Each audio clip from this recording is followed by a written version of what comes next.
പ്രിയപ്പെട്ടവരെ, നിങ്ങൾക്ക് വന്ദനം.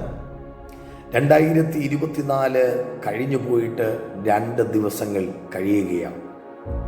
2024 പ്രശ്ന കലുഷിതമായ ഒരു വർഷം, പ്രകൃതിയുടെ താണ്ഡവമാടിയ വർഷം, മരണത്തിൻ്റെ താഴ്വരകൾ കണ്ടു കേട്ട ദിവസങ്ങൾ, കുത്തിയൊലിക്കപ്പെട്ടു പോയ ജീവിതങ്ങൾ, മണ്ണിൻ്റെ അടിയിലാക്കപ്പെട്ട ജീവനറ്റ ശരീരങ്ങൾ, ഒറ്റപ്പെട്ടു പോയ വിറങ്ങലിച്ചു പോയ വ്യക്തിത്വങ്ങൾ, കുഞ്ഞുങ്ങൾ, മൃഗജാലങ്ങൾ,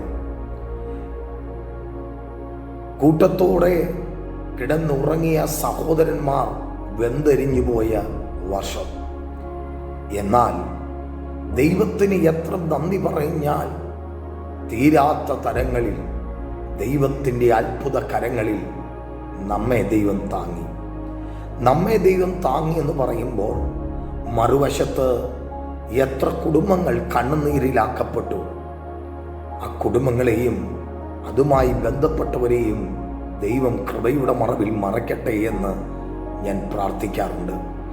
പ്രിയപ്പെട്ടവരെ, ദുഃഖത്തിൻ്റെ കാഠിന്യത അനുഭവിച്ചവനെ ആ കാഠിന്യതയുടെ വേദന അറിയൂ. നമ്മൾ എത്ര പറഞ്ഞാലും എന്തെല്ലാം ചെയ്താലും ആ വേദന ഒറ്റപ്പടിയിൽ മാറുകയില്ല. മരണത്തിൻ്റെ കറുത്ത താണ്ഡവമാടിയ ഈ വർഷത്തിൽ നമ്മളെയും നമ്മുടെ കുഞ്ഞുങ്ങളെയും നമ്മുടെ പ്രിയപ്പെട്ടവരെയും ദൈവം കാത്തില്ലേ? ദൈവം സൂക്ഷിച്ചില്ലേ? അതിന് നന്ദി പോലും പറയുവാൻ നിവൃത്തിയില്ലാതെ, അതിനൊരു നന്ദി ദൈവസനെ കരയേറ്റുവാൻ പോലും മടിച്ച വ്യക്തിത്വങ്ങൾ ചിലപ്പോൾ കണ്ടിരിക്കാം. നാം അത് ശ്രദ്ധിക്കേണ്ട.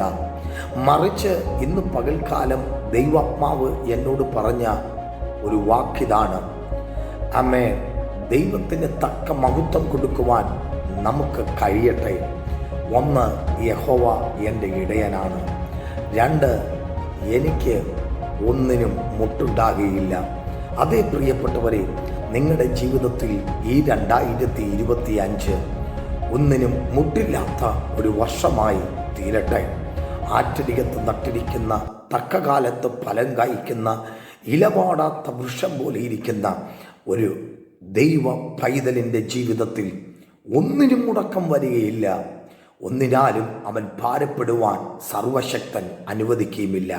അതെ, നിന്റെ ജീവിതത്തിൽ യേശു ഇടയനായിരിക്കട്ടെ. അവൻ പരിപാലകനായി നിന്റെ കൂടെയിരിക്കും. God bless you in Jesus' name. Amen.